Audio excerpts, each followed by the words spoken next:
Welcome to Freelance Sucks. Here we discuss the dark side of freelancing about which nobody usually talks out loud. In this show, we speak with experienced freelancers, and I'm sure listening to their stories helps you prepare for freelancers' challenges. My name is Yuri, I'm a community builder at Code Control and 9am.works, and my guest is Vicky Critoph, a social media marketing expert with over 10 years of experience who runs consultancy where teaches small businesses organic and paid social media skills, and a founder of a network called Happy Freelancers. So, hello, Vicky. Hello, thanks for having me. It's our second conversation. And we were talking about challenge, which is strange, Here is conversation about challenges. And the first question, what is the most challenging part of being a freelancer for you? Okay, so I think the most challenging part for me is solo decision making. So oftentimes I'm working on projects by myself and I get stuck in my own head. There's lots of thoughts going around. There's lots of decisions to be made about what direction to take the project or creative or anything like that. And I think that is the hardest thing about freelancing is sometimes not having the people around you that you can just ask quick questions to and like validate what you're doing is good. I also feel like it's the funniest part because, from one side you do whatever you want, but it's hard, yeah, because of responsibility, because of like the result. You're just only one who has to deal with it all. And how do you deal with it? How do you find what action to do or what path to choose? Yeah, I think it is one of the most challenging things because, like you say, you can really just do whatever you want, but I think lots of us probably feel the pressure of obviously doing a good job for our clients and generating results. So sometimes you do want to sound it out with other people that understand. So throughout my freelancing journey, I worked in isolation quite a lot, but then I've since found like really good communities to be part of. And now I obviously run one. And that's why I run one, so that people can jump in there and ask quick questions like, hey, my client needs this. I've recommended this approach. What do you guys think? And of course, you need to be mindful not to take on too many opinions, but actually sometimes if you're asking people that are really in the know and they're knowledgeable and they're your peers, then I think that's really great and helpful. And when you have, let's say, two great variants and you still don't know what to do, are you talking about this with clients?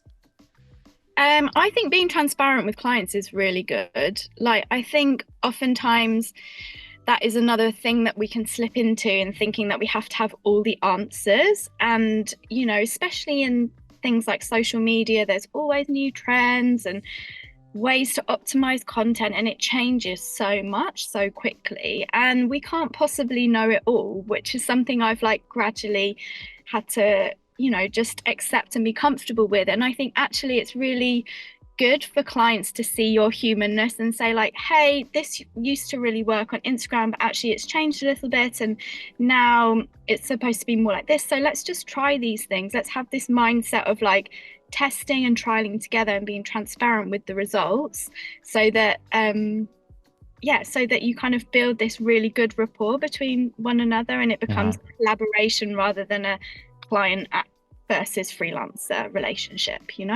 Yeah, totally. I understand what you're talking about. And what is the most time-consuming thing you must deal with as a freelancer except for work itself? Okay, so I think there's two things here. Like for me, the time-consuming thing is often the admin part, the admin and finances and invoicing. That is also because I don't enjoy that kind of thing, so I probably spend too much time doing it, procrastinating on it. So that's one of the things. Another thing that I think I underestimated before I started freelancing or when I was quite new was the kind of maintaining client relationships and project managing the work. So actually, I learned quite quickly in my journey that there was the time that you quote for the work, but actually there was quite a lot of time that you would need to set aside for communicating about the project or having calls with clients or just really helping them to understand the value of what you're creating. So I think that's a really good reminder for people if when they're quoting projects, like build in all of this extra time because you're going to have to speak to your client quite a lot.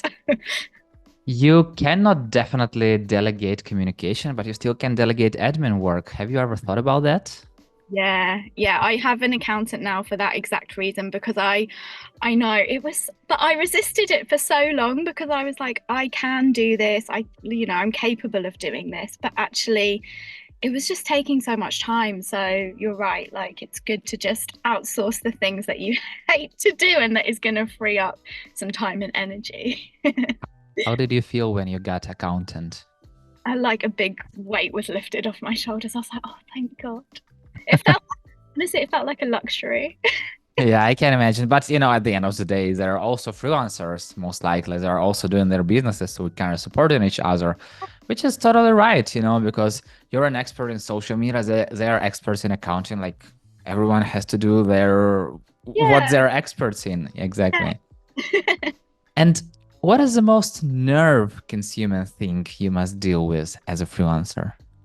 The most nerve-wracking. Yeah. I used to find, I think like when I was spending a lot of time planning social media campaigns and like spending clients' budget on advertising, I did used to feel this enormous pressure for the results to come through because imagine you've like guided someone about the right outcome to take and then if it doesn't work as anticipated, that is quite a heavy kind of burden to carry. So yeah, that was always quite nerve-wracking to me, and I'd be like crossing my fingers that like, oh, it's all going to work as planned. So if it works as planned, it's kind of like understandable, but what if it Yeah. didn't? If it doesn't, I think this is a great chance again, like to just be really human with your client. And we already talked about being transparent and building a relationship built on transparency. And that is why it's crucial to do that, because if you've gone in all kind of masked up, I know all the answers for definite, and this is a campaign and we deliver it, and then it doesn't work as planned, you've like really set yourself up for failure in your client's eyes because you haven't been open and honest about like, yeah, the expectations and the results. You told a little bit about having a group of like-minded people who to talk to. So why did you start Happy Freelancers? Yeah, because I really valued that. I would have valued that quite early on in my career, and I didn't have it, and I didn't seek it out for a really long time. And then when I did start making freelance connections, I was like, oh, this is so much better. It's so much easier. It makes everything feel easier, less stressful. Like it actually just makes freelancing a bit more fun and easy. And that's exactly why I started the community, to bring people together so that they could feel like that about freelancing and not feel nervous and stressed and bored and lonely. Because I think freelancing is obviously a great it's an amazing route to take if you want to create a more freedom-based lifestyle, to use your time as you want to.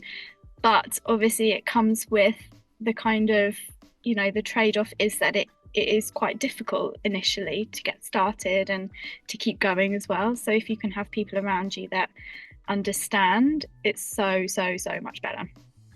And there is this notion going around freelancing world that it's better to be a lone wolf, that you have to do everything by yourself, to not talk to anyone, because everyone others wants your projects, they want to compete with you. So I know the answer for this question, So and do I. that's what I always try to tell people in our 9am community, like but I really want to hear from you, like, is it worth it being a lone wolf? No, it doesn't. In my opinion, it doesn't work well. I think we need to get rid of this mindset that there's hardly any work to go around and that we're competing for it. I actually think there's such an abundance of work, and it's like you have the opportunities that are advertised, but you also have so many opportunities that aren't even advertised, because it's just about connecting with people, finding out what they want, creating your own opportunities and projects just through discussion. And that's really what I'm trying to foster in my community, is like, let's just talk honestly about the kind of projects that we want to get, the kind of clients that we want to get, and there'll always be someone that can help you get there. And I think in my experience anyway, the more invested I've been in helping other people out, it all comes back to you. It all comes back to you. You help, you give, people think of you for other projects, and it's like this really nice supportive way of getting lots of work. And out of your experience, if your friend wanted to become a freelancer, what are top 3 things you'd advise them to consider before doing it? I would consider, I didn't do this when I started, so I would say to them, have a pot of money that is your buffer, cushion, whatever, so that you don't jump right in and it's stressful. You know, make sure you've given yourself a financial cushion. I didn't do that, so I would say do that. I didn't do that, but it worked out fine. But yeah, so I'd say do that. I would also say you need to tell everyone what you're doing. I think we often think, you know, I'm a copywriter, so therefore I must only tell advertising agencies that I'm a copywriter, or people that I know that work at brands that might need a copywriter. But I actually think you should tell everyone, because we forget. Like, I don't know who you know, Yuri. I don't know who that lady in the coffee shop knows. I don't know who the man at the library knows. Do you know what I mean? I think just really talking out loud, like what you do and what you want to do, is so helpful beyond a professional network. And the third thing I would say is be smart with pricing early on. So I made a huge mistake when I started freelancing. I really undercharged for my services because I was so desperate to get work. And I really regretted doing that, because once you're in with a client on a certain rate, it's very hard to move up, you know? You know, it's fun because we exactly had previous Freelance Thrive episode about how to properly calculate an hourly rate. And I bet when you have your financial caution, plus you know how to calculate your hourly rate, that's exactly like that's a combo. That's what helps you to avoid this, you know, desperation and searching for clients and chasing clients. And as you told before, that they feel when you chase them. So yeah. And I think I also made the mistake of thinking, like I took my previous salary and sort of made that into an hourly rate, but I obviously forgot that you wouldn't be working every single day all the time. So that's a huge easy mistake to avoid, I would say. And also taxes, you have to pay taxes. Exactly. You know, Vicky, I wish to have the sky's the limit, but time is the limit. So the final question, if you were starting freelancing today, what is one thing you would have done differently? I think I would have spent a bit more time researching like a unique proposition. I think when I started, I wanted to be everything to everyone, right? And I think it would have worked a lot better for me if I had found my kind of niche sooner and been more confident to say, I really want to work with health and wellness brands, for example, and just gone all in that direction rather than scattering my focus across loads of different industries and niches. I think that would have been really helpful for me. And you know, it's I will add, just yesterday I wrote read an article about how being like top 10% in different skills better than being 1% in one skill.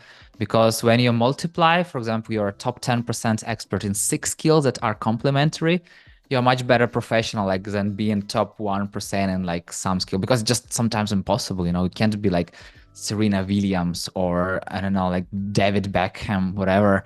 But maybe you can if you started like in 5 years old. But if we're talking about right now, so yeah, it's really stuck in my mind. And when you told me about that, it was like, yeah, I have to share it. So here we are. And yeah, Vicky, thank you so much for having such an open and honest conversation and for sharing your experience with me. Absolute pleasure. Thanks so much for having me.